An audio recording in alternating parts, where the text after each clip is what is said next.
Leave it to Texas Republicans to get caught pulling maybe the most embarrassing stunt in recent memory. A process server was attempting to serve Texas's Attorney General Ken Paxton with a subpoena for a federal court hearing regarding a case brought forward by nonprofits that want to help Texans pay for abortions out of state. Because, of course, Ken Paxton and Texas Republicans are fighting that since, small government. Now, according to the Texas Tribune, the process server Ernesto Martin Herrera arrived at Paxton's home, went to the door, spoke to a woman named Angela, which is the name of Paxton's wife, and explained that he was trying to deliver legal documents to the Attorney General, who, to be clear, is the state's top law enforcement officer. Surely, if anyone would appreciate the process of serving legal papers, it is the state's top law enforcement officer. Surely. See where this is going? Angela told him that he was on the phone. Herrera said that he'd wait. An hour goes by. Then a black Chevy Tahoe pulls into the driveway, and 20 minutes after that, Ken Paxton exits the house toward the Chevy, at which point Herrera approaches Paxton. Herrera explains, quote, "I walked up the driveway approaching Mr. Paxton and called him by his name. As soon as he saw me and heard me call his name out, he turned around and ran back inside the house through the same door in the garage," according to a sworn affidavit. Then his wife, Angela, exits the house, gets inside a truck in the driveway, turns it on, and opens the doors. Then, according to Herrera, quote, "A few minutes later, I saw Mr. Paxton ran from the door inside the garage toward the rear door behind the driver's side. I approached the truck and loudly called him by his name and stated that I had court documents for him. Mr. Paxton ignored me and kept heading for the truck." According to the Tribune, Herrera eventually placed the subpoena on the ground near the truck and told him he was serving him with a subpoena. Both cars drove away, leaving the documents on the ground. Now, Paxton, of course, took to Twitter, writing, quote, "This is a ridiculous waste of time and the media should be ashamed of themselves. All across the country, conservatives have faced threats to their safety, many threats that received scant coverage or condemnation from the mainstream media. It's clear that the media wants to drum up another controversy involving my work as Attorney General, so they're attacking me for having the audacity to avoid a stranger lingering outside my home and showing concern about the safety and well-being of my family."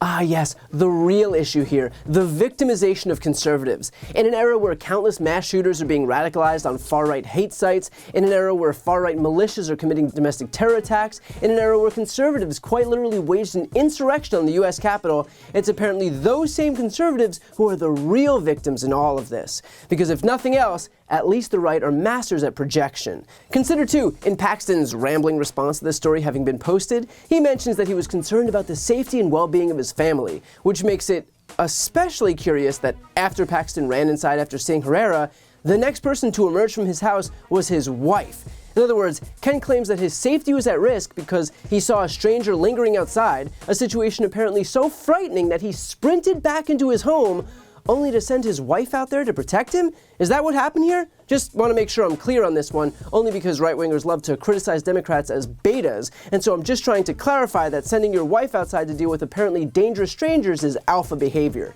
Anyone? Anyone at all? Now, obviously, Ken Paxton knew that Herrera was a process server. He wasn't afraid for his or his family's well-being. He was just trying to avoid getting served with legal papers, which is quite an example being set by the guy who's supposed to be the state's top law enforcement officer. And if you're wondering how a guy in that position could take action so antithetical to the very law he's supposed to be enforcing, man, have I got some background for you about Ken Paxton. According to the Washington Post's Philip Bump, Paxton was indicted on 3 felony charges back in 2015, charges that are still, to this day, pending, and charges for which there's still been no trial. 7 years later, because when it comes to the law and order party, that law and order only applies to everyone else. In 2020, Paxton was accused of bribery and abuse of office by 7 people on his staff. All 7 were eventually out of their positions. Luckily for Paxton, he was cleared of any wrongdoing by his own office.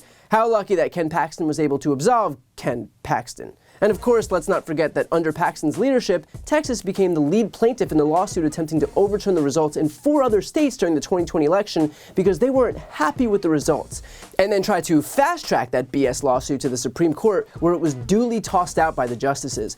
If you're too much of a partisan hack for Brett Kavanaugh and Amy Coney Barrett, that's saying something. And of course, not to be outdone by himself, Ken Paxton literally spoke at Trump's rally on January 6th. When he took the stage, he said to all those Trump supporters in the audience, quote, "We're here, we will not quit fighting, we are Texans, we are Americans, and we're not quitting." And then once those same people went on to storm the US Capitol, suddenly Paxton changed his tune, writing on Twitter, quote, "Those are not Trump supporters." Ah, right. They're Trump supporters while you're inciting them to attack the Capitol, but once they actually do attack the Capitol, suddenly they're not Trump supporters anymore. Convenient, huh? So look, I could go on about Paxton's corruption, but I think that's pretty obvious at this point. So instead, I'll say this. Democrat Rochelle Garza is running against Ken Paxton right now.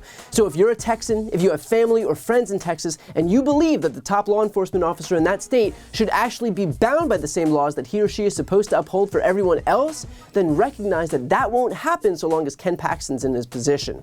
So if you're tired of the abject corruption and criminality and refusal to abide by the same law that Paxton expects everyone else to abide by, then support Rochelle Garza and elect someone who won't use her office to protect herself. Before you go, if you enjoyed this video and want to see more, please make sure to subscribe to my channel. You can click the thumbnail right here on this screen. And if you want to support my work even further, the best way is to subscribe to my podcast, No Lie with Brian Tyler Cohen.